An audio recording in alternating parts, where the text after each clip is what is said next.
Bem, boa noite a todos. Vamos começar. Quem vai chegando, eu vou aceitando aqui, isso não tem problema. Bom, começamos hoje o primeiro webinar informativo, ou seja, um seminário online, né, pela web, promovido pela Nanolab Nutrition, que traz inovação, segurança e qualidade em medicina canabinoide. Eu sou o Dr. Daniel Baraldi e estarei fazendo essa apresentação, trazendo uma série de informações com o intuito de esclarecer, elucidar e exemplificar a realidade da cannabis sativa como planta, como medicina e como artefato aí na história da humanidade.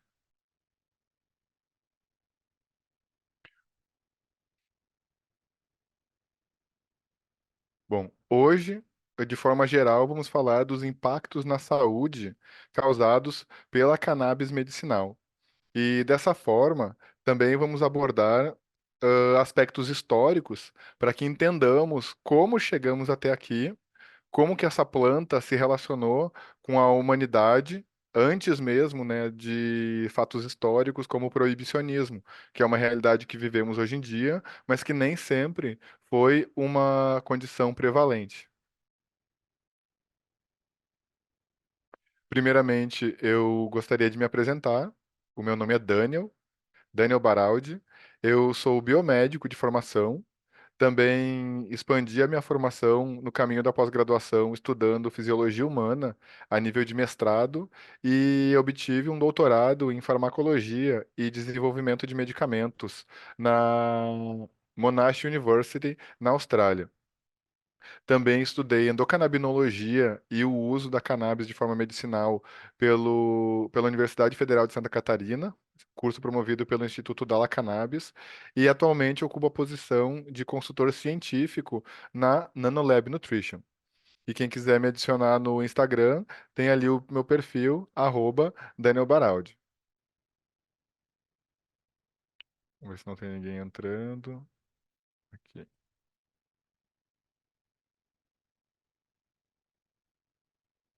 Perfeito, só um minutinho.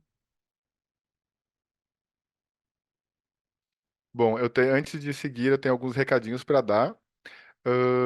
O formulário para receber o certificado desse curso, vocês vão receber por e-mail a partir de amanhã. Esse curso também estará disponível online para quem quiser revisitar ou talvez mostrar para alguém que não teve a oportunidade de assistir. E tudo isso vai ser informado por e-mail para os participantes a partir de amanhã. Também fiquem ligados que durante todo o ano haverão encontros mensais como este e também lives no Instagram da Nanolab abordando assuntos relacionados à cannabis medicinal, à saúde, ao bem-estar e também à prevenção de doenças.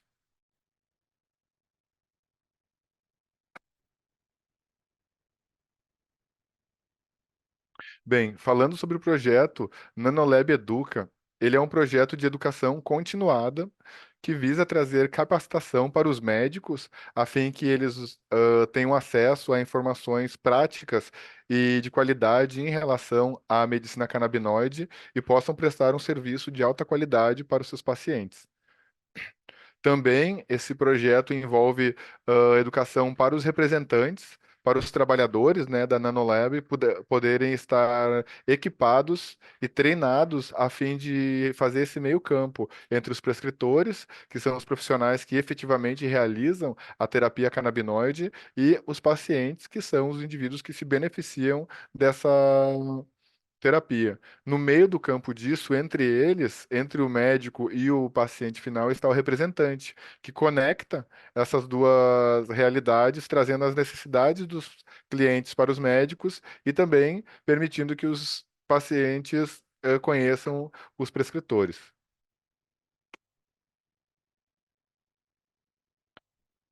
E o último braço do Nanolab Educa é o programa de conscientização e educação para consumidores, que visa educar o consumidor final sobre os benefícios e as aplicações da cannabis medicinal, capacitando o consumidor a tomar decisões informadas e a utilizar os produtos de forma responsável.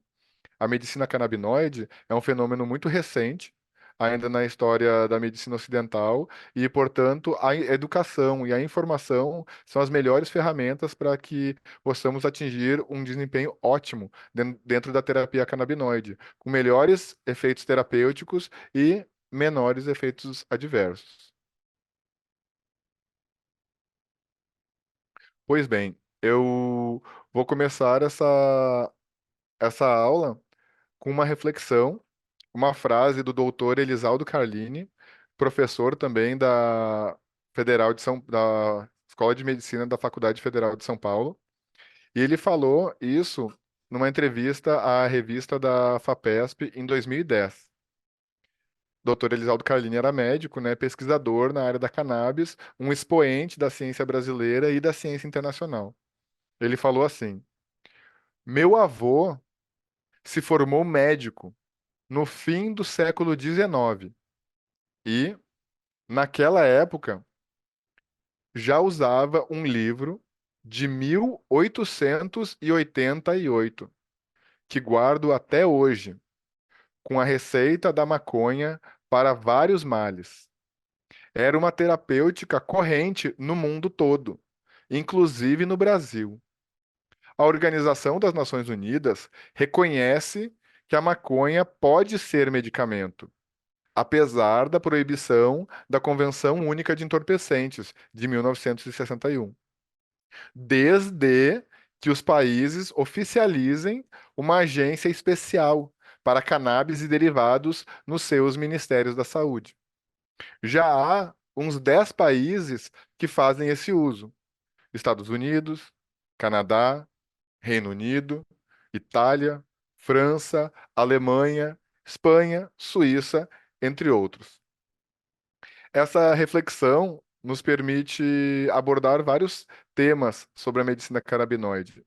Um deles é de que, de novo, isso não tem muita coisa. Novos podem ser os métodos, entretanto, os conceitos já são conhecidos e fundamentados aí na medicina internacional. Em 2010, o professor Carlini já fala que cerca de 10 países fazem esse uso. Países, né, que para todos os efeitos também são referência em tecnologia, em políticas sociais, em saúde pública, em economia, etc. Bueno, e ele comenta que seu avô, que se formou médico no final do século XIX, já utilizava um livro médico que trazia a receita da maconha.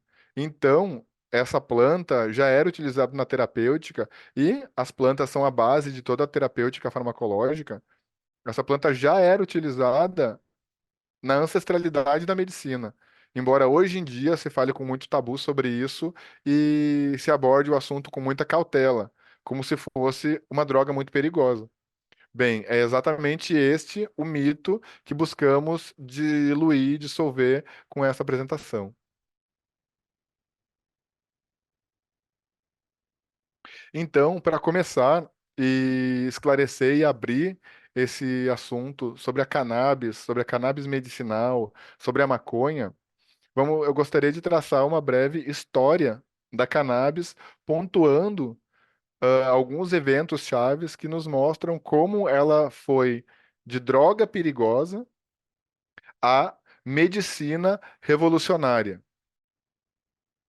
Ou talvez possamos dizer, né, de uma forma mais precisa, como que ela foi de planta milagrosa a droga perigosa e atualmente como medicina revolucionária.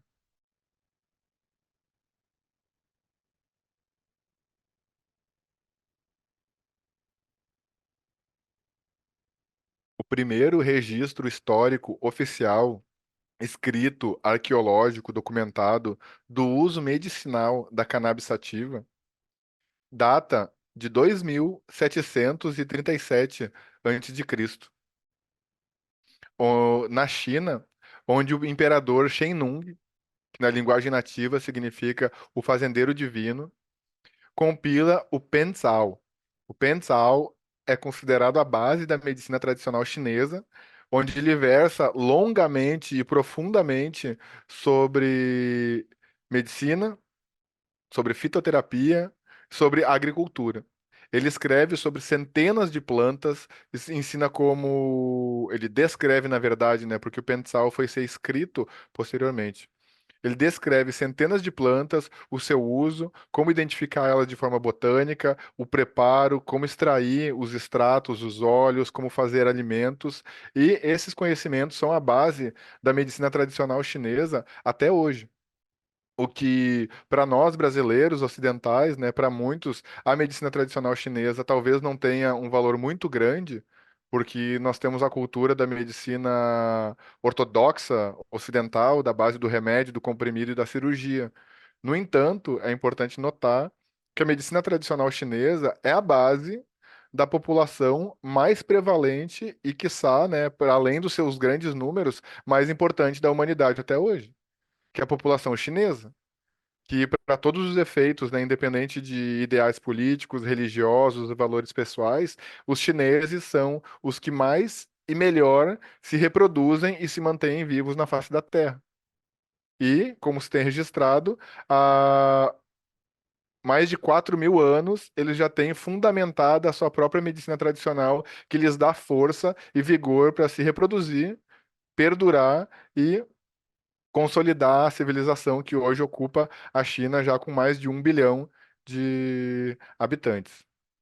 Bem, avançando um pouco na história, já próximo do nascimento de Cristo, cerca de 70 antes de Cristo na Grécia, perdão, após Cristo na Grécia, um médico chamado Pedânio Dioscórides, também considerado o pai da farmacologia, ele publica um livro que por quase 1.000 anos foi o maior tratado médico do Ocidente, chamado De Matéria Médica, onde ele indica a cannabis para dores articulares e inflamações.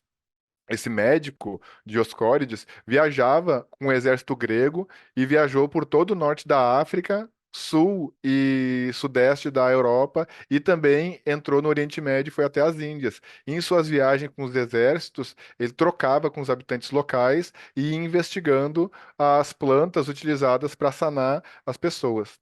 E aqui nós podemos ver uma representação dele, né, à beira de um campo de batalha, da marcha dos soldados recolhendo uma planta e analisando ela. Através dessa metodologia da reflexão, ele observou que em muitos lugares onde ele ia, tal planta era utilizada com muito sucesso, e o que levou ele a adquirir para a sua medicina e utilizar na medicina grega também essa planta.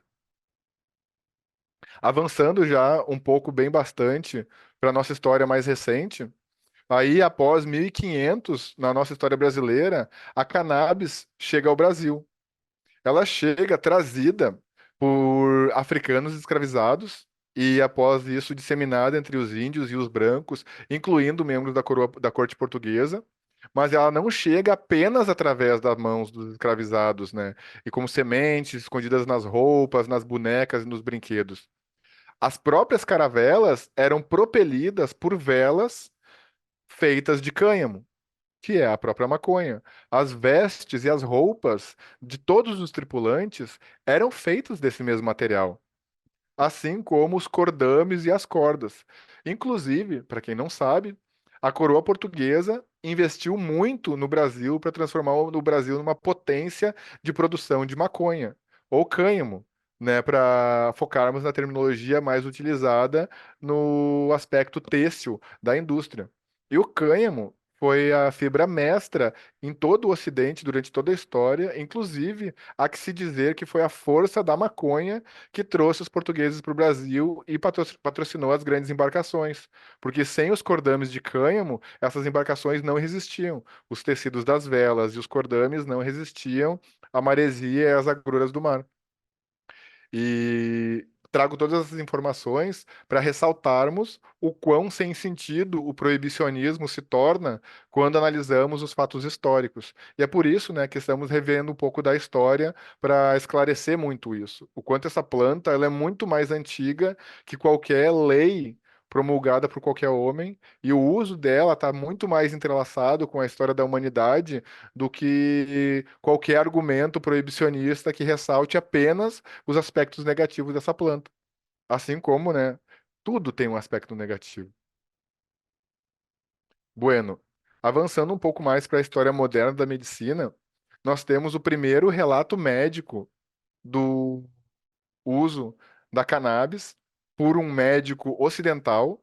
No caso, esse feito aconteceu em 1839, na Índia, aonde um médico britânico irlandês, o Sir William O'Shaughnessy, que estava a serviço do exército inglês na Índia, e lá ele ficou vários anos, estudou a medicina local, inclusive isso era uma necessidade, né? Foi uma grande fonte de desenvolvimento da medicina europeia, as grandes invasões e as grandes navegações.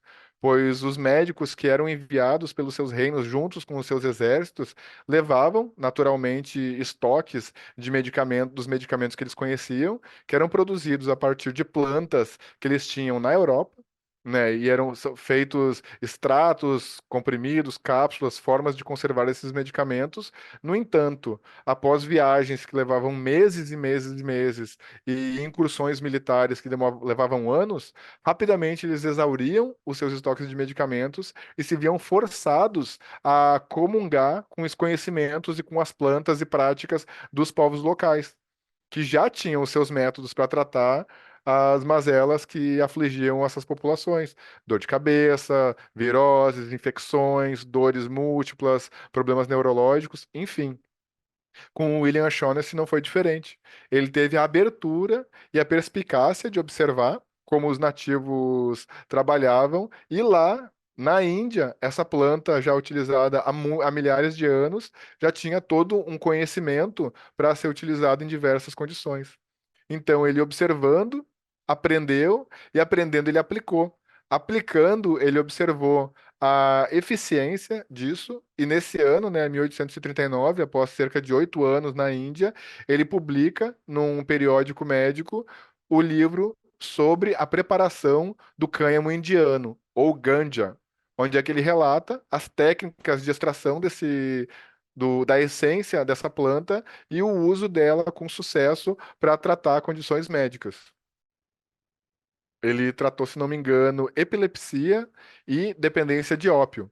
O que é muito interessante de ressaltar, né, para quem sabe, hoje em dia os Estados Unidos enfrentam uma epidemia de overdose por ópio, onde muitas pessoas morrem anualmente, e lá em 1839, William O'Shaughnessy já estava descrevendo o uso de cannabis para tratar a dependência do ópio, que é uma coisa terrível, assim. Do ópio é feita a morfina, também é feita a heroína, que são drogas muito poderosas. Após a publicação desse artigo científico, ele retorna à Europa e também leva esse conhecimento e muita cannabis, muitas folhas, e ele populariza o uso da cannabis de forma medicinal na Europa inteira. Observamos que estamos ainda no século XIX. Em 1839, a cannabis já é utilizada na Inglaterra e na Europa aristocrática como um medicamento. Isso se desenvolveu até que então, em 1937, nos Estados Unidos, foi promulgado um ato taxativo, né, um ato tributário que sanciona a produção, a comercialização, o transporte, a posse e vários aspectos, e todos os aspectos, basicamente, do uso da cannabis, né, ou do cânhamo. Não cabe aqui discutirmos quais são os motivos que levaram a isso, se foi pressão da indústria têxtil, pressão da indústria farmacêutica, pressão da indústria dos combustíveis, da indústria agrícola de forma geral, mas enfim, o fato é que esse evento que marca o declínio do uso da cannabis sativa como um produto industrial, médico, farmacêutico, têxtil, enfim, alimentício no Ocidente. E a partir de então, a, qualquer atividade comercial ou não que envolvesse essa planta era fortemente taxada. Aqui na imagem nós temos uma reprodução de um original, uma nota de cobrança original dessa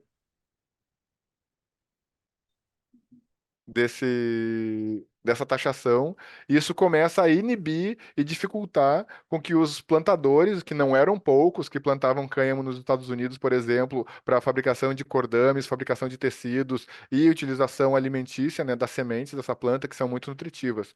Até que esses esses produtores foram naturalmente migrando para outras culturas menos taxadas e menos proibitivas, como, por exemplo, o algodão, a soja, o trigo, a agropecuária e assim por diante. Isso se desenvolveu até que, né, um pouco mais à frente, mais próximo da nossa época, no ano de 1961, a ONU, em uma convenção única sobre drogas narcóticas, determina que as drogas são ruins para a saúde e o bem-estar da humanidade e, portanto, são necessárias ações coordenadas e universais para reprimir o seu uso. Mais uma vez, não cabe aqui essa discussão, elaborar ou especular sobre quais são os motivos por detrás de tanta resistência e de tanta energia despendida contra uma planta, mas o fato e a história não nos deixa mentir, após esse momento, essa proibição, esse ato proibitivo, ele também é acompanhado por outros atos políticos em outros anos, mas vamos nos restringir a poucos daqui.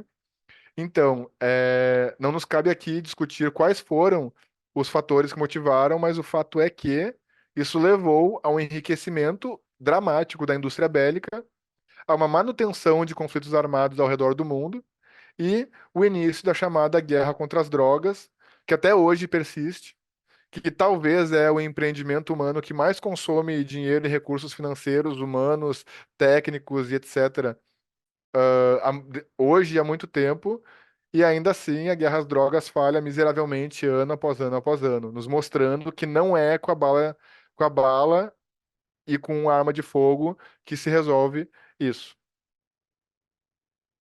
Bem, a par do proibicionismo e da repressão contra a cannabis como planta, né? Não falaremos mais como droga no sentido pejorativo de uma substância de potencial dependência, mas como uma substância, como uma planta. O fator culminante e gerador da medicina canabinoide, como nós conhecemos hoje, aconteceu no ano de 1963, em Israel, onde esse senhor da foto, já falecido, o professor Rafael Mechulam, da Escola de Medicina da Universidade Hebraica de Jerusalém, estudando, né, de forma completamente pioneira e inovadora, aonde antes aonde na escola dele, na área dele, se pesquisava muito sobre o ópio, sobre a morfina, sobre os opioides, estavam desenvolvendo os opioides como matéria revolucionária no tratamento da dor. E hoje nós sabemos o final da história, uma epidemia catastrófica de overdoses por opioides nos Estados Unidos. Enfim, ele decide estudar a cannabis sativa, uma planta do uso cultural do povo ali do Oriente Médio, do povo do deserto. E, como ele era um químico, né, ele isola o canabidiol, podendo identificar sua estrutura molecular, e no ano seguinte isola o delta-9 tetrahidrocannabinol, ou THC. A partir desse momento, onde se compreende que existe dentro dessa planta um componente químico vegetal, ou seja, um fitoquímico, que é específico e a partir dele se obtém as reações fisiológicas no corpo humano, começa-se a história da medicina canabinoide, onde a cannabis começa a sair do obscurantismo e começa a galgar degraus dentro da comunidade científica, que investigando com ciência de base, com ciência estruturada, começa a desvelar os efeitos dessa planta e, obviamente, né, os farmacêuticos ao redor do mundo não são bobos, eles compreendem que toda farmacopeia ela tem uma origem botânica, então começam a estudar qual é o efeito desses componentes químicos, né? Qual é o efeito do canabidiol no corpo humano? Qual é o efeito do delta-9 tetraidrocannabinol? Por que os chineses, por que os gregos, por que os egípcios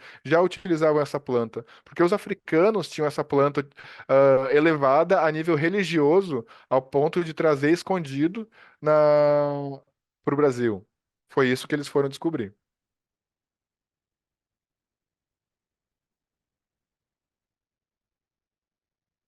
Bem, a partir disso, as descobertas científicas começaram a pipocar ao redor do mundo, e eu vou pontuar apenas pouquíssimas delas. Por exemplo, em 1974, nos Estados Unidos, cientistas da Medical College of Virginia tentavam provar que a planta piorava casos de câncer. Mas eles encontraram uma surpresa. Os resultados mostraram o oposto.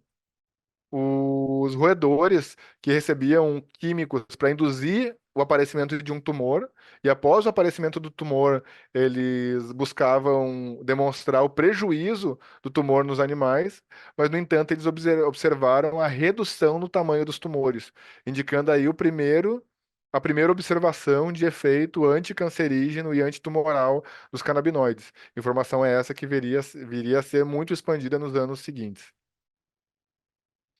No ano seguinte, também nos Estados Unidos, no Departamento de Oncologia do Hospital Infantil de Boston, eles publicam um artigo demonstrando que o tetrahidrocannabinol ele é um atenuante eficaz de efeitos colaterais em pacientes que enfrentam quimioterapia, sobretudo em sintomas como náuseas e vômitos. Notem que essa informação é do ano de 1975. Já no ano, 6 anos depois, em 1981, os Estados Unidos aprovam o primeiro medicamento feito à base de cannabis, de THC e de CBD, para essa condição, para tratamento dos efeitos colaterais da quimioterapia. Isso não é novo, gente, isso tem 50 anos. Mas, no entanto, devido ao proibicionismo, que é algo que está aí, essas informações de primeira qualidade não chegam até nós. Mas agora estão chegando, esse é o nosso trabalho. Continuando, né, no ano de 81 que eu mencionei, mas agora no Brasil, esse senhor aqui, também já falecido, é o professor Elisaldo Carlini, médico da Universidade Federal de São Paulo, e ele publica um estudo científico com um desenho experimental exemplar, um ensaio clínico, onde ele constata de forma indubitável o efeito benéfico do canabidiol para o controle de crises convulsivas. O Dr. Carlini trabalhava juntamente, ele conhecia o professor Mechoulam, e esses trabalhos feitos aqui no Brasil foram feitos em parceria com a Universidade de Jerusalém. E para além desse trabalho, o professor Carlini também contribuiu dramaticamente para o entendimento dos efeitos dos componentes da cannabis, e por isso, hoje em dia, o canabidiol é um tratamento chave para epilepsias refratárias. O que que é uma epilepsia refratária? É uma epilepsia que não responde aos tratamentos disponíveis. E nesses casos, muitas vezes, uma epilepsia que não responde a tudo que já se tentou, ali o canabidiol consegue funcionar. O que dirá de outras situações, né, menos críticas e severas. Bem, no final dos anos 80, início dos anos 90, acontece o segundo grande evento da medicina canabinoide, que é a descrição do agora conhecido sistema endocannabinoide. O sistema endocannabinoide, ele se espalha por todo o corpo e ele é composto por receptores dentro do nosso corpo que respondem, ou seja, eles quimicamente se ligam aos químicos da cannabis e promovem as suas células a realizar efeitos fisiológicos. Os receptores canabinoides estão espalhados por todo o corpo, muito concentrados no sistema nervoso central. Para quem conseguir ver aqui, né, que não tiver muito pequenininho, as bolinhas azuis e as bolinhas escuras representam a localização dos compostos, mas isso é para dar uma ideia que os compostos não, dos receptores, estão presentes no corpo inteiro. No sistema nervoso central, no cérebro, na medula espinhal, nos músculos, no sistema imune, nas células imune. Enfim, aos poucos, os cientistas curiosos em entender qual era o mecanismo exato de resposta do nosso corpo em relação aos canabinoides, que são esses produtos que estão na planta cannabis. Da mesma forma, os opioides estão no ópio, né? Os canabinoides estão na planta cannabis, como que eles respondem. Então, depois aí de 30 anos de pesquisa, eles conseguiram identificar no cérebro humano um receptor que responde a essas substâncias. Bom, após essa identificação, veio a próxima pergunta. Se o nosso corpo produz uma estrutura, ou seja, se dentro do nosso corpo existe uma porta com uma fechadura que abre com a substância da cannabis, então, por conseguinte, logicamente, deve haver alguma substância feita pelo próprio corpo humano que faz a chave dessa fechadura também. Porque não faz sentido, do ponto de vista evolutivo, que nós desenvolvamos estruturas bioquímicas para responder a plantas. Nós geramos os nossos próprios receptores, né? Para o receptor da adrenalina, nós geramos adrenalina. Para o receptor nicotínico, nós geramos acetilcolina e assim por diante. E essa busca levou os pesquisadores a descobrirem os endocannabinoides. Endo, do prefixo grego, significa interno. Ou seja, descobriram substâncias produzidas no nosso próprio corpo, determinadas endocannabinoides. Aqui os principais são a anandamida e o 2-AG, que são produzidos pelo nosso corpo em resposta a situações de estresse e a estímulos fisiológicos e interagem com esses receptores. E isso mudou toda a história. Porque, de repente, a estrela do show não é mais a cannabis, não é mais a planta. A estrela do show é esse sistema até então desconhecido, da nossa biologia própria, que todo mundo tem, e hoje já se sabe que ele está presente em todos os mamíferos, em todas as aves, em todos os répteis, e em muitas plantas, e inclusive até seres unicelulares do fundo do mar. O sistema endocannabinoide está lá, respondendo a essas substâncias. Então perceberam que o sistema endocannabinoide é parte da natureza. Ele é um sistema que coordena todos os outros sistemas. Ele coordena a homeostase, ou seja, o equilíbrio entre todos os outros sistemas. Então é essa a grande sacada. É o sistema endocannabinoide que faz o trabalho e não a cannabis. E bem como tal, o sistema endocannabinoide também responde a compostos fitoquímicos que não provêm da cannabis, que provêm de plantas, de outras plantas. E também o sistema endocannabinoide responde a estímulos que não são químicos. O sistema endocannabinoide responde à luz do sol, responde ao exercício, responde ao sono, responde à meditação, responde ao yoga, por exemplo, responde à música. Então nós entendemos e começamos apenas então, no início da década de 90, a compreender que o nosso corpo possui um sistema que regula a si próprio, regula suas respostas imunes, regula a sua dor, regula o seu estresse, regula o seu sono, e esse sistema independe da cannabis. No entanto, a cannabis é uma planta-chave que estimula esse sistema de uma forma única, dramática e potente, como nenhuma outra planta estimula. Da mesma forma que os opioides, por exemplo, que tem na papoula, e da onde se extrai um opioide, ele regula o sistema opioide de uma forma única, tanto que leva o nome da planta. E tomando um opioide, uma morfina, por exemplo, é possível se bloquear completamente a dor de um fêmur rompido, de uma bacia quebrada, de lesões de um acidente de carro. A morfina tem esse poder, que de certa forma nenhuma outra planta tem. Então, isso levou à pergunta: qual é a extensão dos poderes que essa uma planta tem? E daí para frente é a história que nós estamos contando agora. Já entendendo por que que ela era uma planta medicinal no passado, se tornou uma droga perigosa, mas a partir dessas descobertas desses grupos científicos, começou a ser compreendida como uma medicina revolucionária que nós aplicamos hoje em dia.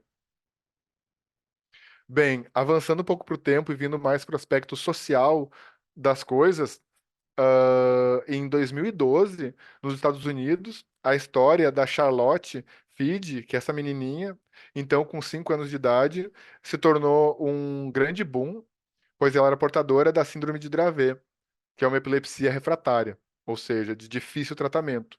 E ela tem a história de sucesso dela no controle de crises convulsivas, utilizando o óleo rico com canabidiol, graças aos estudos de um brasileiro, Dr. Carline, e ela conseguiu controlar, os pais dela conseguiram controlar de forma até ilegal, né, nos Estados Unidos, conseguiram divulgar essa história que ela estava tendo uma condição de vida muito melhor.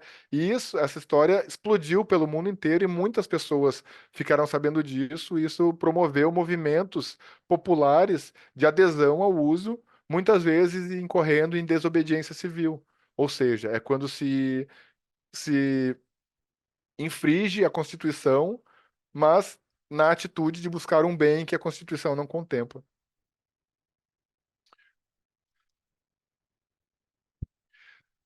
Também em 2014, como estávamos falando dos opioides, em 2014, veja só, em mais de 200 anos depois do Dr. William Shaughnessy descrever o uso da cannabis para reduzir a síndrome de abstinência do ópio, Nos Estados Unidos, eles concluíram que entre 1999 e 2010, o número de mortes por overdose de opioides foi 25% menor nos estados americanos que forneciam acesso legal a cannabis. Vou repetir isso. O número de mortes por overdose de opioides foi 25% menor nos estados americanos que forneciam acesso a cannabis medicinal. O que que isso significa? Isso significa que o governo norte-americano já investiu centenas de milhões de dólares, quiçá bilhões, para reduzir a onda de mortes por opioides, já tomou diversas atitudes sociopolíticas, muitas manobras, campanhas, sanções, leis e práticas, e não conseguiu reduzir em 5%. Nos estados onde o uso legal da cannabis ocorre, houve uma redução de 25%. Isso é revolucionário do ponto de vista médico. Isso é sanador. Isso é esperançoso. E agora, voltando para o Brasil, no ano de 2014, se tornou conhecida a história de Anne Fischer. A Anne é essa menininha, ela também é falecida. Ela faleceu, se não me engano, agora na pandemia do Covid. Essa menininha que teve a sua história contada através de um documentário da super interessante. E eu fortemente recomendo que todos que tenham interesse nisso assistam esse documentário. Ele é muito bom, acredito que seja disponível no YouTube gratuitamente. E conta a história dela, aqui então com 5 anos de idade, portadora de uma epilepsia refratária também. E a história de sucesso dela no controle de crises convulsivas com o uso do óleo do canabidiol é apresentada no programa do Fantástico. Isso fazendo então com que a Anne seja a primeira paciente a conseguir na justiça no Brasil o direito à importação do óleo, que, pasmem, já existia em outros países e já era utilizado. Entretanto, no Brasil, devido ao proibicionismo, milhares de pessoas portadoras de epilepsia refratária não tinham o direito civil de utilizar esse medicamento, que é um extrato obtido de uma planta. Quando colocamos assim, encadeado dessa forma, fica mais fácil entender a irracionalidade que é o proibicionismo. Bueno, encerrando essa passagem legal, vamos para o panorama legal no Brasil para entender como que estamos vivendo hoje essa realidade após toda essa viagem histórica, certo? Então, em 2015, foi quando começou o uso legal medicinal da cannabis no Brasil. Isso está quase fazendo 10 anos já. A Anvisa, através da resolução de diretoria colegiada número 3, altera as listas da portaria 344, atualiza elas, incluindo o canabidiol na lista das substâncias controladas, onde antes não figurava, permitido a partir de então que pacientes obtenham a liberação legal para realizarem a importação desses produtos e, né, receber seu tratamento. 2015, isso não é ontem, né? Faz quase 10 anos. Em 2020, a Anvisa atualizou, através da RDC 660, atualizou as suas portarias, o que facilitou muito o processo de importação, e a partir daí, em 2020, as importações no Brasil realmente começam a crescer e começam a ficar acessível. Se não muito fácil ou prático, mas pelo menos acessível e legal o uso de medicamentos à base de cannabis no Brasil. Inicialmente, claro, muito utilizado para o tratamento de epilepsias refratárias.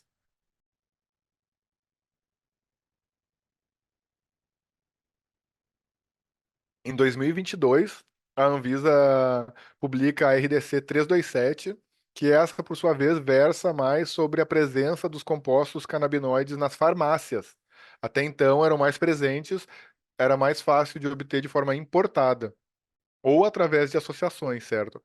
Mas através dessa RDC começam a aparecer os medicamentos nas farmácias, com uma outra dinâmica de aquisição e de regulamentação também. E o último grande marco histórico no Brasil aconteceu no ano passado, em 2023, onde a Anvisa publica uma nota técnica proibindo, vetando a importação da planta in natura, ou partes dela, né? No caso, as flores, tornando ilegal a importação de flores de cannabis, que também são utilizadas de forma terapêutica, e estavam sendo de forma terapêutica, utilizadas de forma terapêutica, importadas de forma legal, mas devido a diversas questões, diversas problemáticas logísticas, esse uso foi vetado e atualmente esse veto continua operando. Então, atualmente no Brasil, quais são os profissionais que têm a prerrogativa legal para prescrever a cannabis? Para importações, ou seja, medicamentos que vêm do exterior, são os médicos e dentistas que podem fazer essa prescrição de qualquer especialidade. A Anvisa não versa sobre uma especialidade específica. Os profissionais que podem prescrever os produtos presentes nas farmácias também são os médicos e os dentistas, independente da especialidade.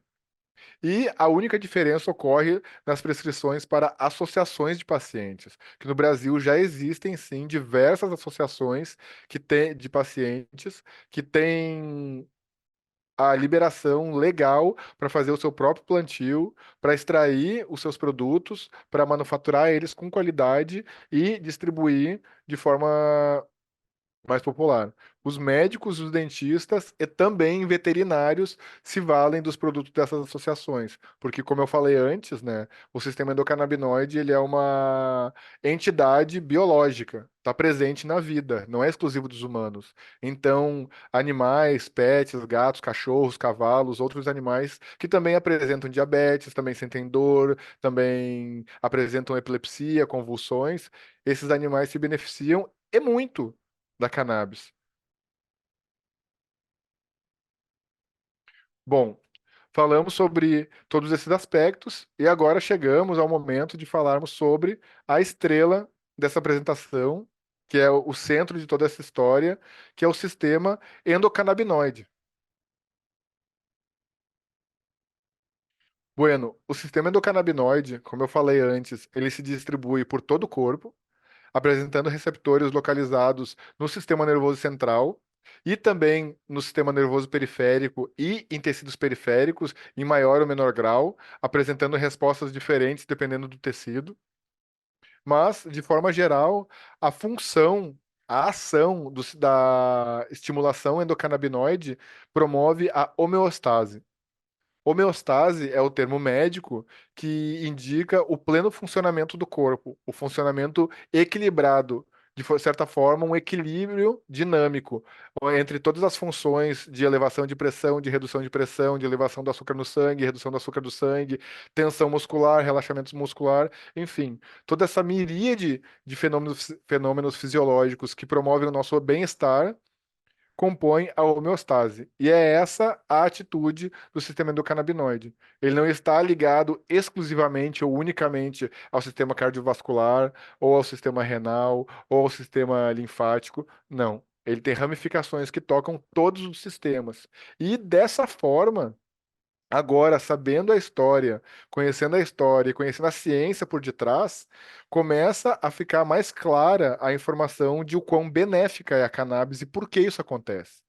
É importante ressaltar que a cannabis não é uma bala de prata, não é uma panaceia que vai curar todos os males. É importante notar que é um suplemento nutricional tão poderoso que adquire as vestes de medicamento pela sua importante capacidade de modular múltiplos sistemas no nosso corpo simultaneamente. E aí que entra a capacidade de promoção do bem-estar. E não só múltiplos sistemas, mas também de agir de forma contundente e nevrálgica em muitas condições patológicas, como eu vou falar mais à frente, né? As indicações clínicas. E por que que isso é tão importante, tão importante, tão importante? A gente bate na tecla de se cuidar, né? E a gente bate na tecla de se cuidar falando sempre do canabidiol, do THC, da cannabis. Mas por que que isso é importante? Por que que eu, tu, ele, meu pai, minha mãe deve tomar cannabis? Não, ninguém deve tomar cannabis do ponto de vista médico. No entanto, existe um fenômeno identificado e postulado atualmente, que é a síndrome da deficiência clínica de endocannabinoides. O que que isso quer dizer? Isso quer dizer que se tem observado, né, desde que se descobriu o sistema endocannabinoide, começaram a pesquisar sobre isso, que a produção dos endocannabinoides diminui com a idade. Ela vai caindo, ou seja, um bebê tem endocannabinoides explodindo, Um adulto tem metade do que o bebê tem e um idoso tem uma fração do que o adulto tinha. Essa produção diminui com a idade. Isso está diretamente relacionado à má alimentação, ao sedentarismo e ao estilo de vida moderno, que envolve consumo de muitos alimentos nocivos, de muitas substâncias nocivas, como o álcool, como a nicotina, como o açúcar refinado, de práticas nocivas, como a privação do sono, péssima higiene do sono, enfim, muitos fatos da vida moderna que levam a essa síndrome de deficiência clínica de endocannabinoides. Então, todos nós que não temos o sono ideal, que não dormimos o suficiente, que não nos alimentamos perfeitamente, que não nos exercitamos como devíamos, que somos todos nós, né? Todos os humanos vivos por aí. Tendemos a apresentar uma deficiência de endocannabinoides. E por que eles dizem isso com tanta contundência? Porque já existem várias condições de origem desconhecida até então, como a enxaqueca, como diversas dores idiopáticas, como a síndrome do intestino irritável, onde já se observou uma alteração importante do sistema endocannabinoide na origem dessas condições. Condições onde antes não sabia de onde que ela vinha. Agora se sabe. Se observa que nas pessoas com enxaqueca, por exemplo, o sistema endocannabinoide está deficitário. Não obstante, nas pessoas com enxaqueca, os medicamentos canabinoides apresentam um grande efeito terapêutico, grande alívio dessas situações. Na síndrome do intestino irritável também, como outras condições. E agora, tendo falado brevemente sobre o sistema endocannabinoide, vamos falar sobre ela, né, que também é estrela desse assunto, pois a cannabis está presente na história da humanidade desde que a humanidade se conhece por gente. O registro histórico é de 2737 a.C., mas os registros arqueológicos já encontraram cannabis com fósseis de humanos aí datando de mais de 30 mil anos atrás.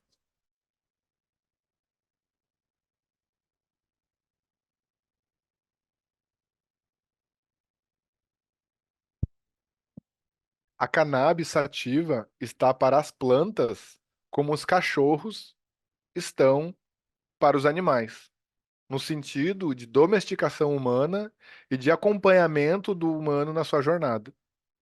E também a cannabis está para o século XXI como os antibióticos estiveram para o século XX, em termos de divisor de águas na farmacopeia e na terapêutica médica. Bueno, a planta, para quem não conhece, é assim que ela se parece. Esse é um vaso com uma cannabis sativa, uma muda crescendo, e ela não aparenta ter nada de muito especial. É uma planta arbustiva, como tantas outras. E para quem pode se perguntar, né, na questão taxonômica, cannabis sativa é o nome da planta.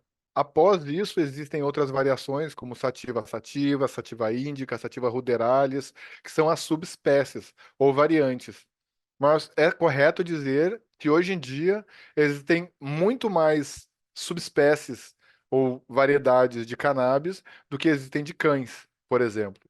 Então, dizer que uma planta é de tal espécie, ou de tal espécie, ou de tal espécie, é um erro metodológico, porque existe muita hibridização. E a planta, ela produz uma estrutura chamada tricoma, que é onde são armazenados os fitoquímicos terapêuticos após desenvolver e na floração, né, ela tem esse outro aspecto. E aqui nessa planta nós podemos observar, próximo ao seu caule, a floração apresenta os pistilos, que são pequenos filamentos. E esses pistilos são cobertos com os tais dos tricomas, chamados assim porque eles parecem pequenos cabelinhos, pequenos pelinhos. Trico do, do prefixo grego, né? Tricotomia é a palavra utilizada para depilação, né, em termos técnicos. E se conhece hoje, já se identificaram mais de 100 canabinoides distintos e mais de 300 substâncias não canabinoides com potencial terapêutico. conforme a planta vai maturando, essa é a flor. E nós podemos ver ali os cabelinhos, parece uma poeirinha, assim, um açucarzinho. Esses são os tricomas. Os tricomas são essa estrutura, vista de perto, com grande ampliação, são essas pequenas estruturas em formato de gota que acumulam esses lipídios, esses óleos vegetais que concentram os canabinoides, que fazem parte da fisiologia vegetal. Eles têm o papel de se comunicar com os insetos, de repelir predadores, de atrair polinizadores, enfim. Eles desenvolvem vários papéis fundamentais dentro da biologia da planta, para além de servirem como medicamento para o ser humano. E como nós podemos ver, essa planta não apresenta risco nenhum. A planta em si é uma planta. E agora partindo para os fitocannabinoides. Quem são os canabinoides, os tais que estão contidos dentro da planta e quando extraídos, concentrados e administrados para o humano, eles podem funcionar como um medicamento e melhorar a nossa saúde? Os dois principais fitocannabinoides, os primeiros isolados, identificados e estudados mais largamente, são canabidiol e o delta-9 tetrahidrocannabinol. O canabidiol apresenta a estrutura química como demonstrado aqui, e ele traz diversos efeitos terapêuticos, mas diversos mesmo, muitos. E agora a gente pode ter, né, um vislumbre de o quão verídico isso é, compreendendo que o canabidiol ele não é uma fórmula mágica de uma planta da bruxaria que os antigos utilizavam. Canabidiol é um composto químico que apresenta ligação molecular específica de alta afinidade e seletividade com um receptor dentro do corpo humano. Esse receptor presente na superfície das células desencadeia funções bioquímicas que levam a efeitos que são terapêuticos. Isso é ciência. Isso não é magia, nem feitiçaria, nem crendice. Isso acontece independente da pessoa gostando ou não, concordando ou não, da pessoa tendo aversão à cannabis e achando que isso é uma coisa péssima ou não. Isso acontece, é um fenômeno bioquímico. Ele apresenta propriedades antioxidantes, ele é um poderoso antipsicótico, ele é um excelente analgésico, ele tem propriedades antiepilépticas únicas, quiçá o principal antiepiléptico disponível para a medicina, bem como antiespasmódico, ele reduz a tensão muscular em condições como o Parkinson, por exemplo, ou na fibromialgia, isso é muito importante. E também apresenta um potente efeito ansiolítico. E esses efeitos todos acontecem devido à interação de todos aqueles receptores espalhados pelo sistema nervoso central e também pelo sistema imune, porque as suas ações no sistema imune também promovem efeitos anti-inflamatórios, ou seja, inibe a inflamação. Inibindo a inflamação, ele é neuroprotetor, pois o processo inflamatório é deletério para o nosso cérebro. Vide situações neurológicas como o transtorno do espectro autista, a epilepsia, as demências como o Parkinson e o Alzheimer, que apresentam um importante fator de neuroinflamação. Nesse caso, ele é neuroprotetor. E esses efeitos anti-inflamatórios também agem na pele. A pele tem muito receptor canabinoide, tornando ele um excelente remédio, né, antipsoríase. Não vou conseguir falar antipsoríaco aqui. E agindo no sistema nervoso central, ele também é antiemético. Antiemético significa que ele é um poderoso inibidor das náuseas e dos vômitos, sendo muito importante no tratamento, né, no acompanhamento de pacientes que estão em tratamento quimioterápico ou radioterápico, que ao mesmo tempo que pode salvar a vida da pessoa, também é tão dramático, né, e tão sofrido para quem passa por esse tratamento. E muito importante, mas muito importante mesmo. O canabidiol, ele não é psicoativo. Ele não apresenta alteração da percepção. A pessoa pode tomar altas doses de canabidiol e ele não vai alterar a capacidade da pessoa de operar uma máquina ou de fazer os seus afazeres.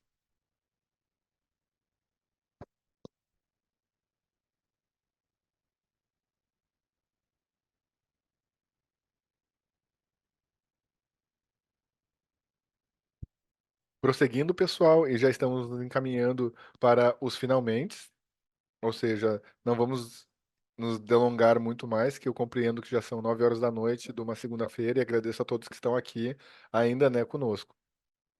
O outro fitocannabinoide é o delta-9 tetrahidrocannabinol, de estrutura química, né, retratado aqui.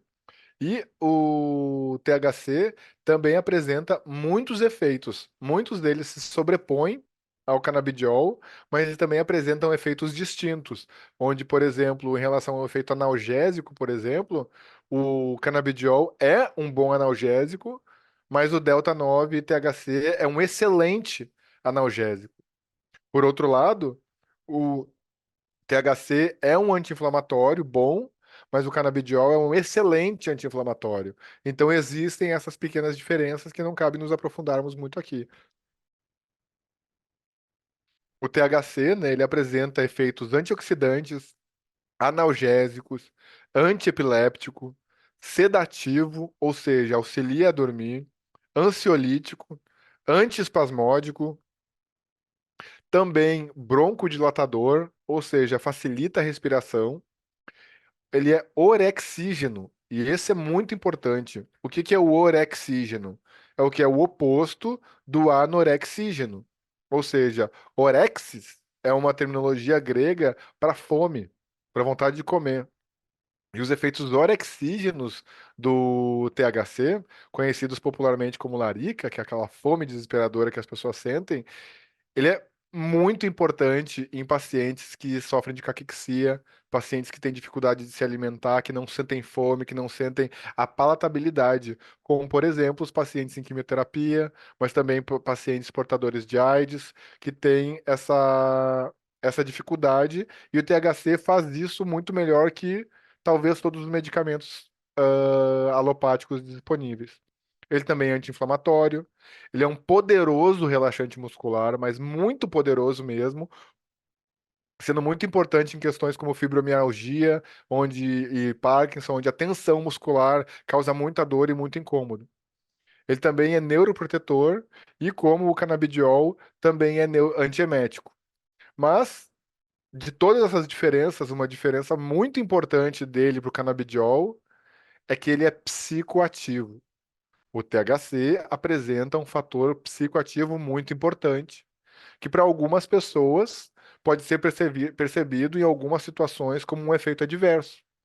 Ele pode gerar algum estranhamento e essa psicoatividade pode alterar o funcionamento da pessoa, que pode não ser interessante nos casos de alguém que opera um maquinário pesado, um motorista de ônibus, enfim, onde há que se considerar essas particularidades de cada um. Também é importante ressaltar, após falar sobre todos esses componentes, sobre uma particularidade da fitoterapia, né? Não é uma particularidade da cannabis, é uma particularidade dos compostos fitoterápicos, que é o efeito comitiva. Esse efeito comitiva, ele postula que os compostos químicos presentes numa planta apresentam mais eficiência terapêutica e farmacossegurança, ou seja, menos efeitos colaterais, quando em grupo, quando esse extrato é completo, contendo o maior número possível de componentes da planta. Em contraste, por exemplo, com o que que a medicina alopática, a farmácia que a gente conhece, trabalha, que é o isolamento dos compostos químicos, o uso de compostos isolados, onde tu compra lá um medicamento, por exemplo, e vem apenas paracetamol ali como composto ativo, ou apenas ibuprofeno, ou apenas, nananã, ou às vezes algumas associações com um, dois, máximo três medicamentos.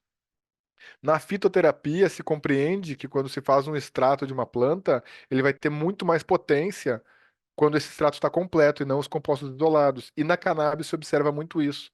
Os extratos que preservam um, dois, três mais canabinoides e outros componentes da planta, como os terpenos, os flavonoides, que também são fitoquímicos que têm sua função na planta e têm sua resposta terapêutica, a planta se torna muito mais eficiente. E por que estamos falando isso?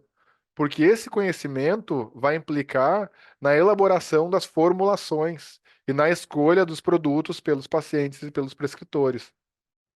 Então, essas formulações, elas vêm basicamente de três formas.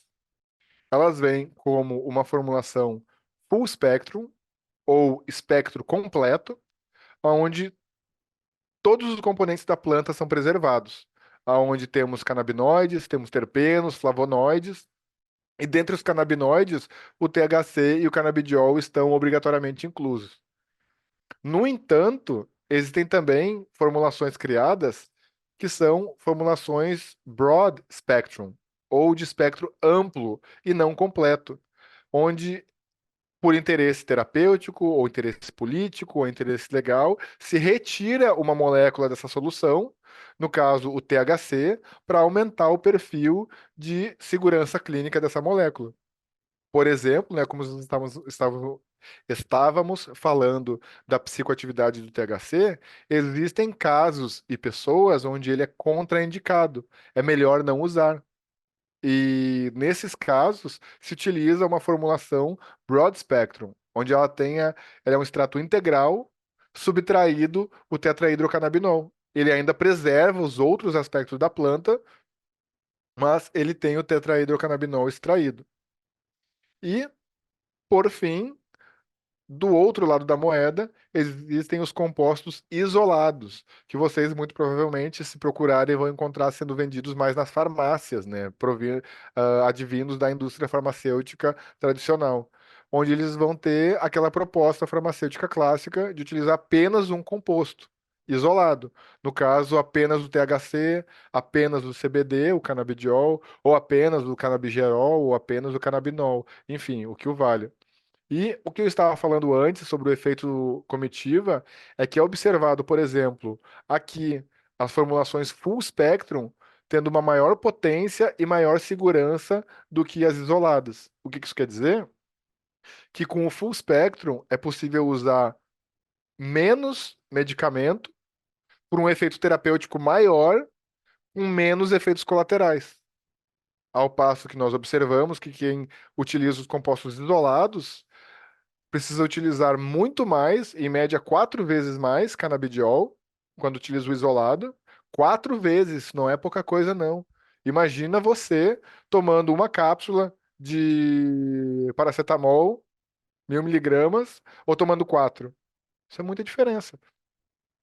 Então, os isolados tendo 4 vezes menos potência e apresentando um perfil de segurança clínica muito menor. Ou seja, os efeitos colaterais aqui acontecem muito mais frequentemente.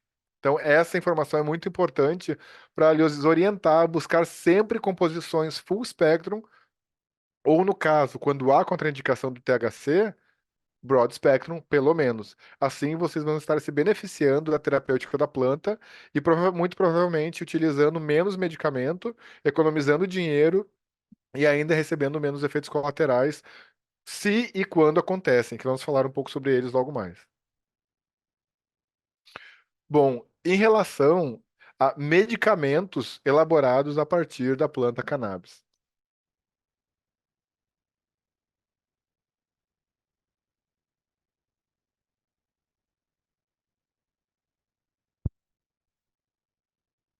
Bem, existem diversos medicamentos, diversas formas de apresentar essa planta e esses canabinoides para o corpo humano, ou dos animais também, né, no uso veterinário. E eu não vou versar sobre todas aqui, vou falar apenas das que nos interessam mais e são as mais comumente utilizadas, né, dentro da medicina canabinoide atualmente no Brasil, que está provavelmente mais disponível para vocês acessarem, que são os óleos, como esse aqui, que eu tenho nas minhas mãos, que é um óleo da Nanolab. Eles vêm em forma líquida e a apresentação deles é com uma pipeta, ou seja, servem para uso oral, se aplica a pipeta na boca para absorção. E essa aqui é de longe a forma mais utilizada, mais prática, mais fácil de produzir em larga escala e se tem um produto, né, de boa qualidade, boa reprodutibilidade, com um preço de produção reduzido. E também é uma forma muito prática de aplicar o medicamento. Também existem medicamentos em spray, intranasal ou como esse da Nanolab, que é para uso oral. E o spray traz uma grande praticidade no uso, né, na facilidade de dosagem, porque cada borrifo tem uma quantidade, uma concentração e uma dosagem conhecida. E contempla, às vezes, pacientes que têm dificuldade em ficar estática, dificuldade de deglutição, dificuldade na firmeza da mão para fazer a dosagem. Enfim, o spray é uma revolução na aplicação de canabinoides, pois facilita muitas coisas. E também pomadas, ou loções, ou cremes, formulações destinadas ao uso tópico, né? Como eu falei antes, o sistema endocannabinoide está presente no corpo inteiro e também na pele. As células da derme respondem muito bem aos canabinoides e essas soluções tópicas são muito interessantes para tratar afecções da pele e também devido à penetração e à absorção desses componentes para tratar dores articulares, de contusão, dores musculares, dores reumáticas, neuropáticas e etc. E aqui apresento brevemente, né, a linha completa da Nanolab, que patrocina e promove esse evento educativo. Nós temos uma pomada com extrato de flores de cannabis, um óleo de alto teor de THC, muito terapêutico, um spray e quatro produtos que contemplam, né, um produto full spectrum, um produto broad spectrum e dois produtos associados que aumentam dramaticamente aí a capacidade terapêutica do canabidiol, né? Como o laranjinha aqui que contém curcumina, extraído do açafrão, um poderoso anti-inflamatório muito usado na fitoterapia. E o roxinho aqui é o melatonin, que é associado com a melatonina, que é uma substância que nosso próprio corpo produz, e ela é chave na regulação do ciclo de vigília, de sono de vigília, sendo muito eficiente aí para o manejo da insônia, das dificuldades de, de dormir e questões afins.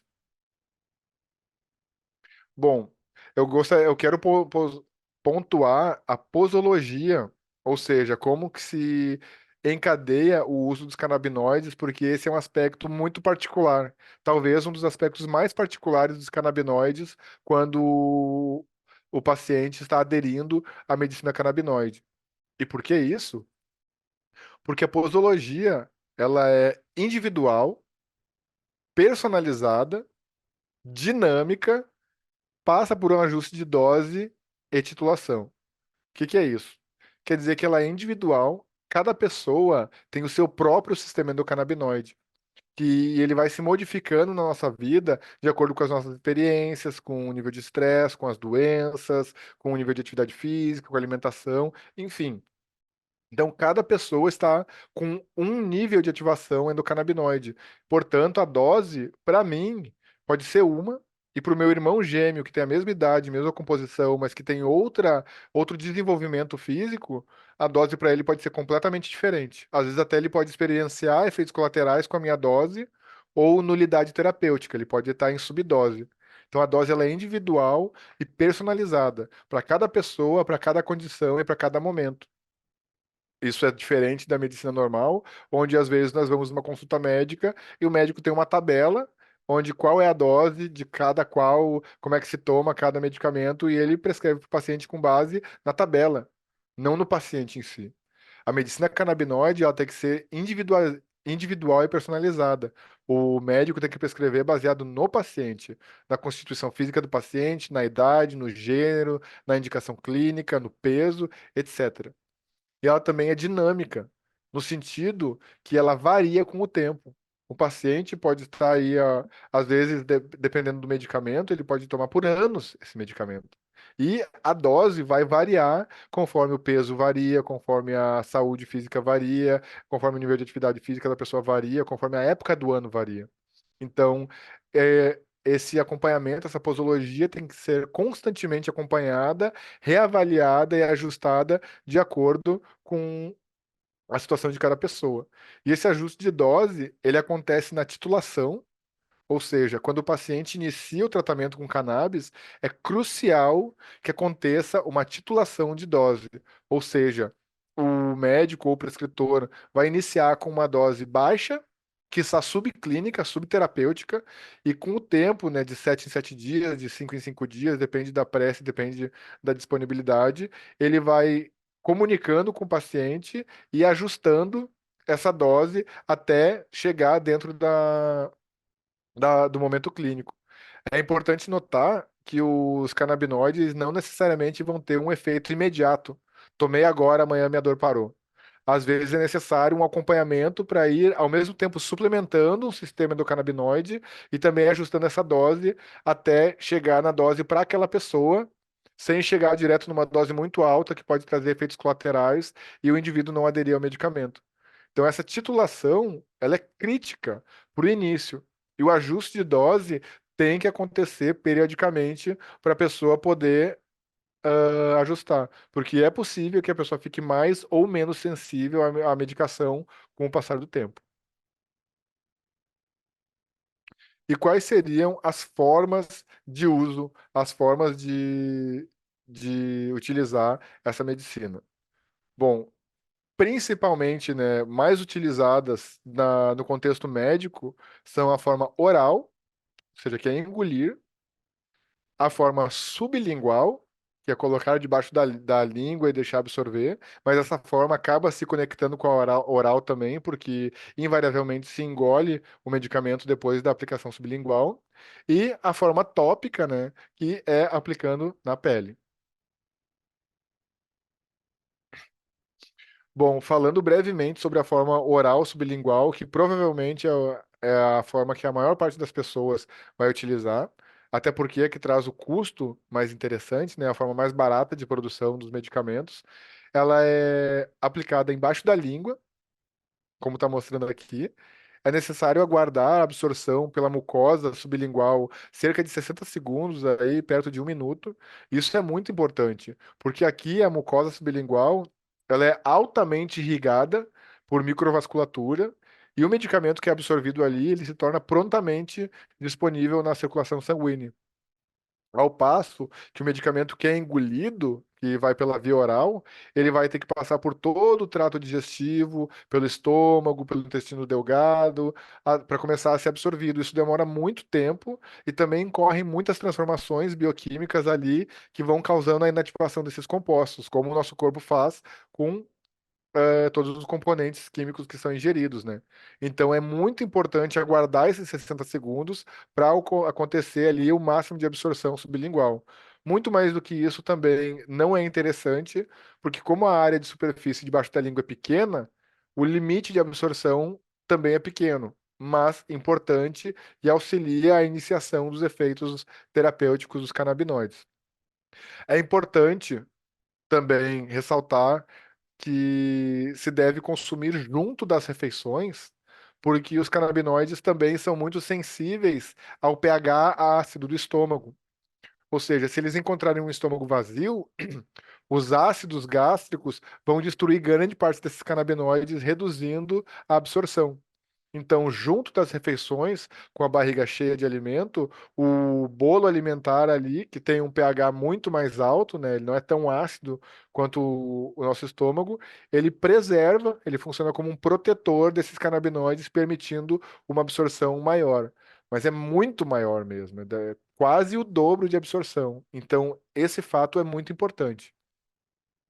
E também é importante destacar que, quando possível, é preferível ingerir o medicamento 2 horas distante de outros medicamentos que o paciente possa estar tomando, como medicamento para pressão, medicamento para ansiedade, medicamento para dor, enfim. Porque acontece sim interação medicamentosa dos canabinoides com diversos medicamentos, porque todos eles são metabolizados no fígado. O fígado é a usina bioquímica do nosso corpo e todos os medicamentos são metabolizados ali. Então é interessante evitar de tomar todos esses medicamentos juntos para evitar uma sobrecarga, né? Como eu disse, o medicamento pode ser tomado por muito tempo, né? Ao longo do tempo de forma crônica. Então é interessante e inteligente observar esses aspectos farmacocinéticos para proteger o nosso corpo.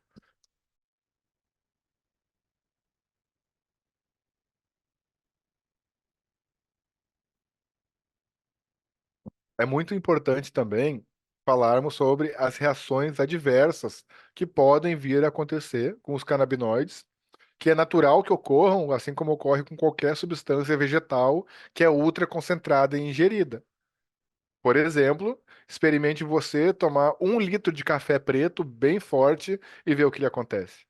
Acontece uma reação adversa devido a uma dose desmedida, que saiu do terapêutico daquele cafezinho da manhã que tira o sono e dá disposição, para um efeito tóxico de uma jarra inteira de café que pode causar vários efeitos colaterais. Com a cannabis não é diferente.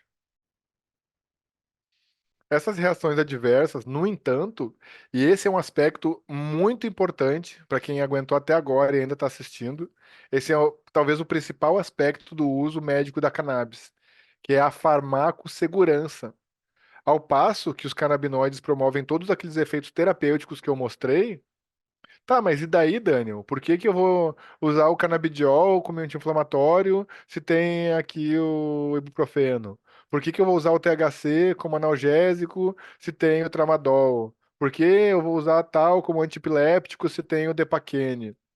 Pois é, os medicamentos alopáticos, via de regra, sempre apresentam um perfil de efeitos colaterais aterrorizante. Eu convido vocês, né, não precisam acreditar na minha palavra, a pegar a bula de qualquer remédio que vocês têm em casa, de qualquer aspirina, de qualquer paracetamol, qualquer captopril, e olhem com bastante atenção a lista de efeitos colaterais. E levem a sério aquilo. Quando diz a reação um pouco comum, só até 1%, se tem isso daí, 1% quer dizer que uma em 100 pessoas que tomam aquele medicamento vão apresentar aquela reação. Leia.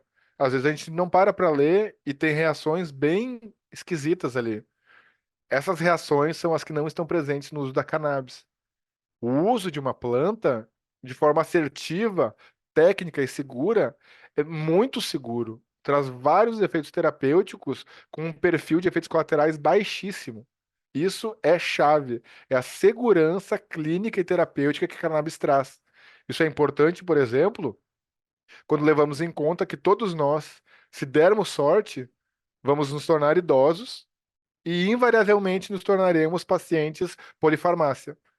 O idoso, hoje em dia, geralmente ou muito frequentemente toma um medicamento para diabetes, um medicamento para pressão, um medicamento para dor, um medicamento para o colesterol, um medicamento para o coração, e cada um desses medicamentos traz os seus efeitos colaterais, que se somam e interagem entre si.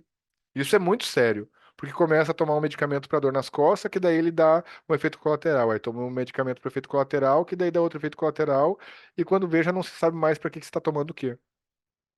Nesse ponto de vista, e com isso em vista, é que os países desenvolvidos, Estados Unidos, Canadá, Itália, Alemanha, Japão, Austrália, Inglaterra, França, Espanha, Portugal, República Tcheca, a gente não precisa ficar listando todos, porque a história é dramática mesmo, é contundente.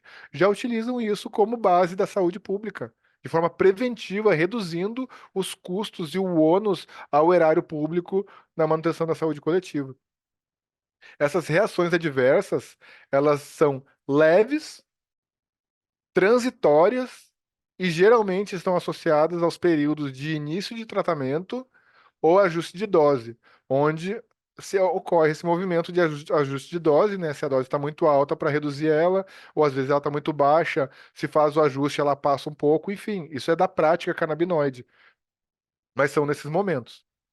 E os efeitos mais comuns que ocorrem com os canabinoides podem ser taquicardia, que é a sensação do coração batendo mais forte, também hipotensão arterial, conhecida como pressão baixa, a pessoa se sentia um pouco assim, né, mais tonta um pouco. É a boca seca e os olhos vermelhos, que acontecem principalmente com o THC. Sonolência ou prostração, né, quando a dose está muito alta, assim, um relaxamento excessivo que deixa a pessoa sem forças. Tontura, cefaleia, que é dor de cabeça e alterações gastrointestinais. Todas essas reações são entendidas como reações adversas, mas também na medicina são vistas como reações fisiológicas, pois às vezes, por exemplo, no caso da cefaleia, né?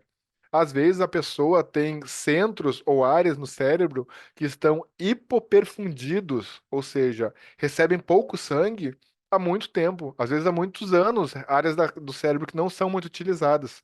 E essas áreas, conforme são utilizados os canabinoides, podem receber um influxo de sangue maior, pois ao estímulo do desenvolvimento dessas células, isso pode levar a uma percepção de cefaleia. Da mesma forma, as alterações gastrointestinais, como mudança na motilidade gástrica, às vezes uma diarreia, uma cólica, acontecem porque existem receptores canabinoides no trato gastrointestinal. E às vezes uma estimulação pode levar a um desarranjo. Mas tudo isso é manejável e ajustável e muito menos sério do que grande parte das reações adversas listadas nas bulas dos remédios que todos nós temos na nossa casa e tomamos, e às vezes estamos completamente inconscientes da presença dessas reações. Ou que, quiçá, já lemos e não levamos a sério. E, no entanto, ocorrem, né, reações adversas graves, mas elas são raríssimas num contexto, claro, prescritivo, técnico e assertivo. Eu repito, elas são raríssimas em um contexto prescritivo, técnico e assertivo. Muito importante não recorrer à automedicação. Muito importante contar com um profissional de confiança competente que lhe acompanhe para fazer esse ajuste de dose e a titulação. E geralmente essas reações são temporárias e manejáveis. São elas as reações adversas raras. Podem ser crises de ansiedade, alucinações ou até mesmo desencadeamento de quadros psicóticos, onde a pessoa entra numa situação em que ela experiencia, vive uma realidade distinta à que ela está presenciando, podendo, né, ter episódios violentos, intensos, agressivos ou não. Bem, agora chegando à última parte do nosso encontro, e mais uma vez eu agradeço muitíssimo a todos que ainda estão aqui comigo. Para mim é uma alegria poder falar desse assunto, é uma alegria saber que empresas como a Nanolab estão interessadas em divulgar informação e educação e não apenas fazer vendas e ganhar dinheiro. E esses momentos são muito importantes para cada um de vocês que está aqui, né, absorvendo informação, buscando algo mais para suas vidas. Eu tenho certeza que esse dia vai ser um divisor de água para vocês, assim como está sendo para mim. Bom, as principais indicações clínicas, e não se restringe a elas, mas aqui eu vou trazer as que já têm informação científica contundente e inegável, ao ponto de que o sistema de saúde brasileiro, por exemplo, já implementa o uso dos canabinoides na terapêutica dessas doenças. São a epilepsia, né, já estudada no Brasil fortemente pelo professor Carlini, já estabelecida a terapêutica desde a década de 80. Então, a epilepsia, ela é um distúrbio cerebral caracterizado pela ocorrência periódica e imprevisível de crises convulsivas. Essas crises são modificações temporárias do comportamento causadas pela descarga desordenada, sincrônica e rítmica de vários neurônios. E no caso da epilepsia, faltou um slide aqui. É o canabidiol que é utilizado, e o canabidiol, no seu efeito neuroprotetor, ele impede a inflamação que ocorre nos neurônios, e esses neurônios menos inflamados tendem a disparar essas crises convulsivas com menor frequência. Ele também age nas sinapses, na conexão neurônio a neurônio, que são ali os circuitos, né, dentro do nosso cérebro, estabilizando esse sinal. Dessa forma, aqui nós temos uma representação, né, da direita para a esquerda de como que é percebida uma epilepsia num eletroencefalograma. Aqui, né, à direita, nós temos uma representação dos disparos caóticos, desordenados dentro do cérebro dessa pessoa. E duas coisas acontecem para a epilepsia acontecer: um problema na conexão dos neurônios e uma inflamação nas células neuronais. E dessa forma, a cannabis, né, representada aqui pelo canabidiol, mas também outros compostos canabinoides, eles estabilizam a sinapse, reduzindo a ocorrência desses disparos e agindo diretamente, né, nos disparos neuronais da convulsão, e também age nas células imunes dos neurônios, né, a microglia, reduzindo a injúria neuronal, reduzindo a inflamação e também, consecutivamente, reduzindo a ocorrência desses eventos epilépticos. Isso é muito importante, porque o CBD por muito tempo só foi utilizado e justificado o uso em epilepsias refratárias, ou seja, pacientes que já esgotaram todos os outros recursos farmacêuticos e técnicos e vão para cannabis. E ainda assim, ali ela funciona. Quiçá a pessoa que só tem uma epilepsia leve, há de se refletir. Também no TEA, que é o transtorno do espectro autista, tem se observado muita efetividade terapêutica. O TEA consiste em uma série de sintomas identificados durante o desenvolvimento e que trazem prejuízos significativos em áreas importantes da vida do indivíduo. Ele é definido como um transtorno complexo do desenvolvimento, do ponto de vista comportamental, com diferentes etiologias, ou seja, diferentes causas, diferentes origens, e que se manifesta em diferentes níveis de gravidade. Ou seja, existem muitas características que compõem o espectro autista e a pessoa pode conter algumas delas, mas não necessariamente todas. E vários autistas podem apresentar perfis muito diferentes entre si, mas ainda decorrentes de uma etiologia, né, similar. E para o TEA também, o canabidiol é muito importante na terapia, pelas suas propriedades ansiolíticas, ou seja, calmantes, pelas suas propriedades antipsicóticas, ou seja, ele reduz a ocorrência de surtos, e também como um importante anticonvulsivante, pois o autismo muitas vezes vem acompanhado de quadros epilépticos também.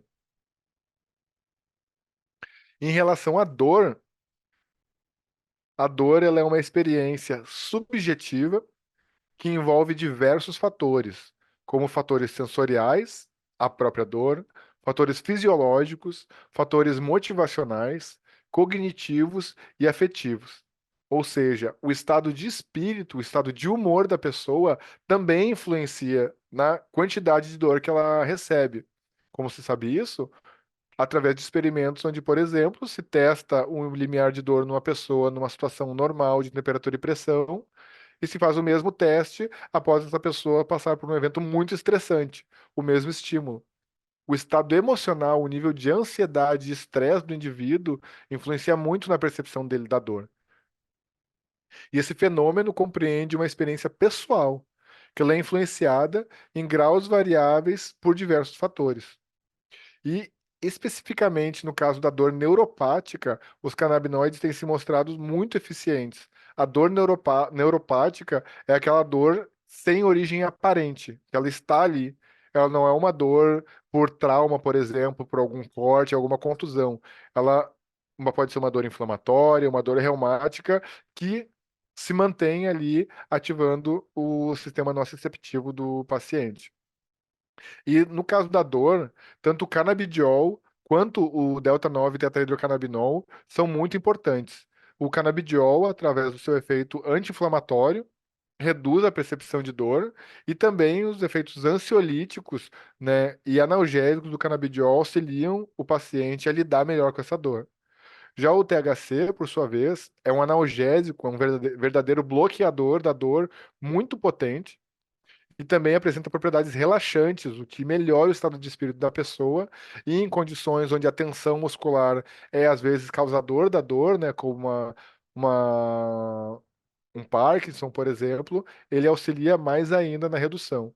E o THC também é anti-inflamatório.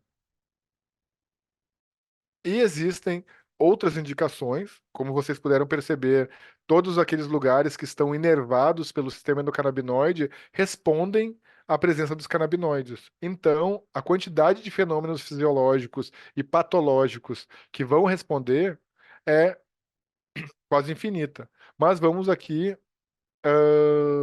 passar apenas por algumas, né, para dar para vocês uma ideia da quantidade de condições onde os canabinoides têm sido utilizados com muito sucesso, especialmente no aspecto da segurança clínica, ou seja, no intuito de poupar o paciente dos efeitos colaterais que inevitavelmente vêm com as drogas de prescrição, controladas ou não.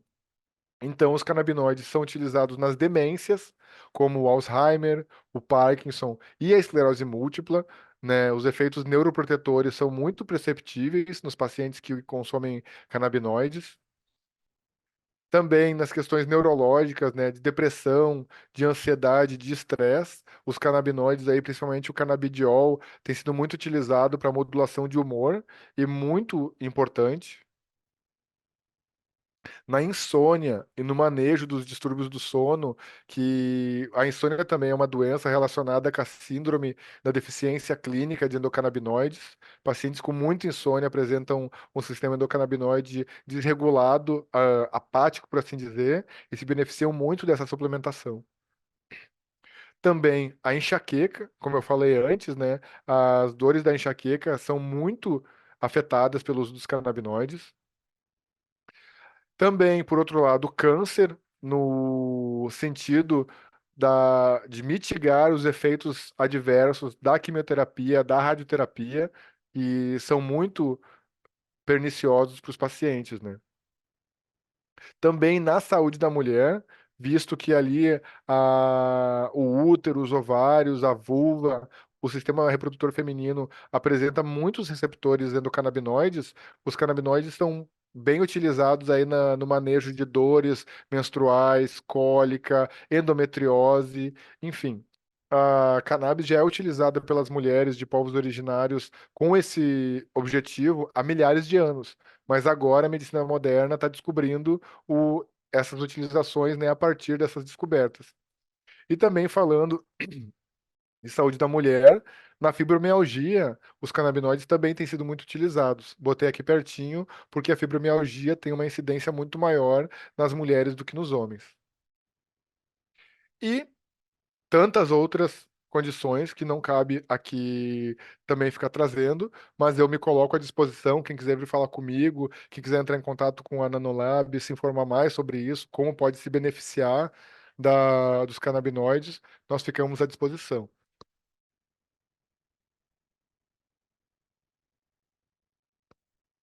Bem, agora é o momento onde eu abro para algumas dúvidas, né? Nós responder algumas dúvidas ou comentários ou partilhas. Eu não, de alguém que quiser falar um pouco, né, sobre a sua experiência com os canabinoides. Eu não vou abrir o áudio. Não, na verdade eu posso abrir o áudio porque somos poucas pessoas.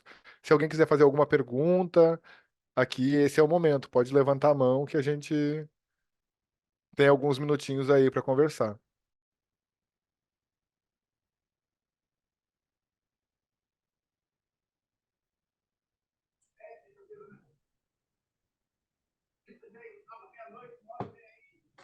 Opa, boa noite.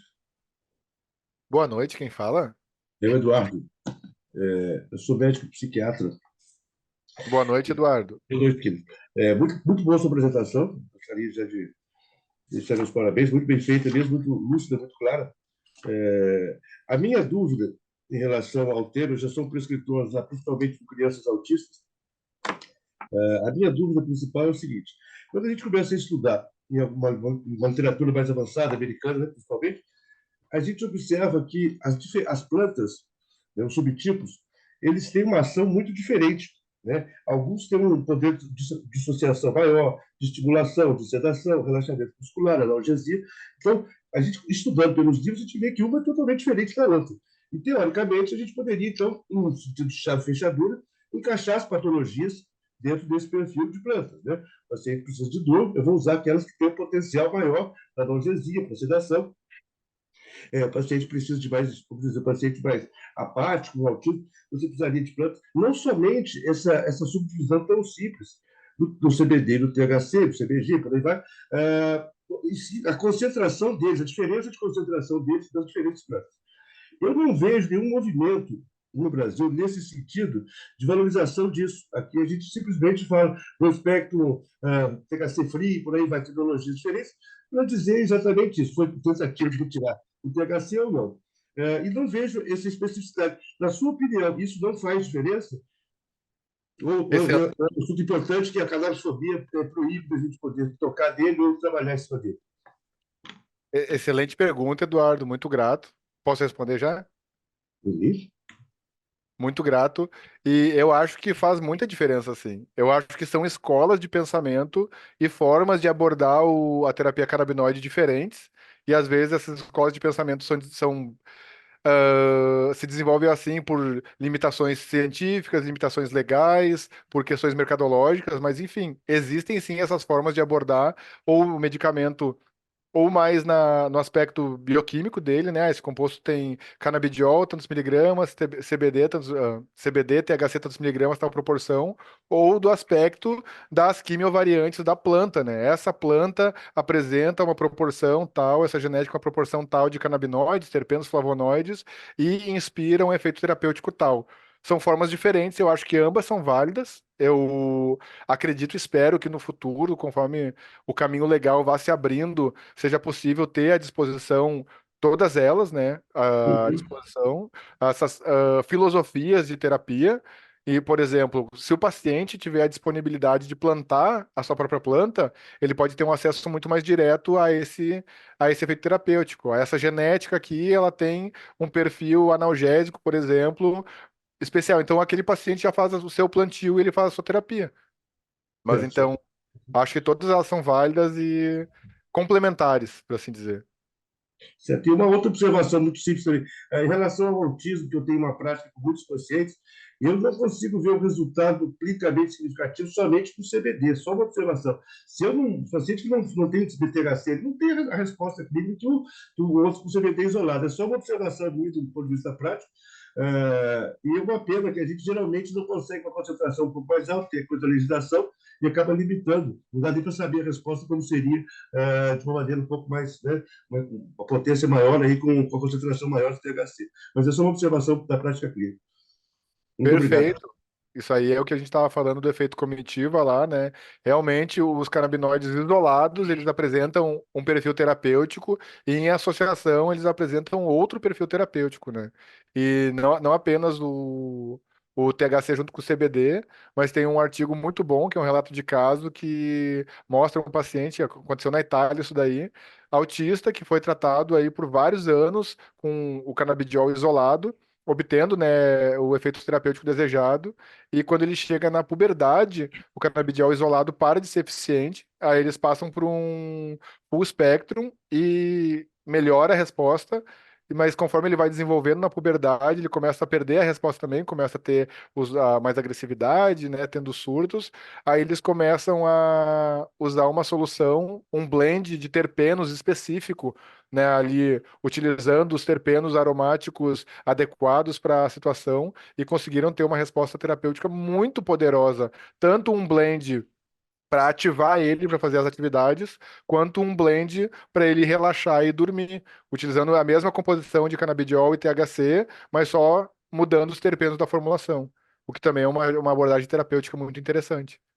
Assim como também uma coisa que não é muito colocada, que a via de introdução, né? Sempre via oral, sempre a questão de absorção sublingual, sendo que a gente vê alguns casos, eu tenho um paciente, filho até um amigo meu, coincidência, que ele tinha 80 crises convulsivas em média por dia. Passou para 20 crises por dia quando começou a fazer o uso do óleo, e quando começou a fazer o uso da nebulização, passou para 2 crises por dia. Então, a via de introdução também é muito importante, mas fica negligenciada por causa da cannabisfobia, como eu te falei, né, aqui, que existe na nossa sociedade, né, e acaba perdendo essa possibilidade de tratar. E aí ele trata a si mesmo, enfim, ele falei, ele faz o que ele pode, né, porque ele Faz o tem que dá com o que tem, né? não tem, mas só dando uma observação, porque é muito interessante, de 80 para 2, né, para 20 e depois para 2. Então, a via de introdução faz uma diferença muito grande e é pouco valorizada. Né? Agora, a Anvisa mesmo proibiu, é uma coisa contraditória, porque se ela liberou, como é que ela proíbe? Né? É uma coisa que não faz muito sentido na minha cabeça.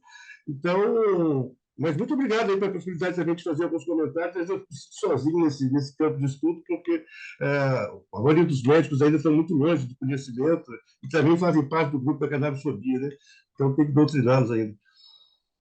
É mesmo, pô. Então eu que lhe agradeço, Eduardo, aí por você ter essa abertura e estar assistindo a apresentação e concordo totalmente contigo, assim, né? Só comentando aí brevemente, a inalação, a vaporização, ela é um método terapêutico de primeira linha mas ela depende de equipamentos, né? Muitas vezes É, equipamentos com componentes eletrônicos de alta tecnologia que impõe um custo e a nossa política aqui não favorece isso, tanto que hoje em dia, para uma pessoa comprar um vaporizador é possível, mas é ilegal, né? Os produtos é, vêm por baixo do pano.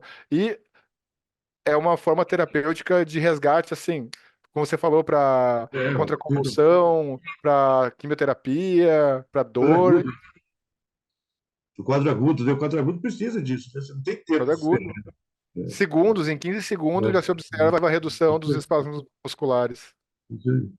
Obrigado aí pela oportunidade. Eu que agradeço, Eduardo. Muito obrigado aí e parabéns, né, a ti, que é um profissional vanguardista à frente do seu tempo, que com certeza está mais preocupado no bem-estar aí do seu paciente do que em qualquer outra coisa. Isso aí é louvável e eu aplaudo. Muita gratidão. Obrigado, obrigado, é isso mesmo. Bueno, mais alguém gostaria de falar alguma dúvida, comentário ou partilha?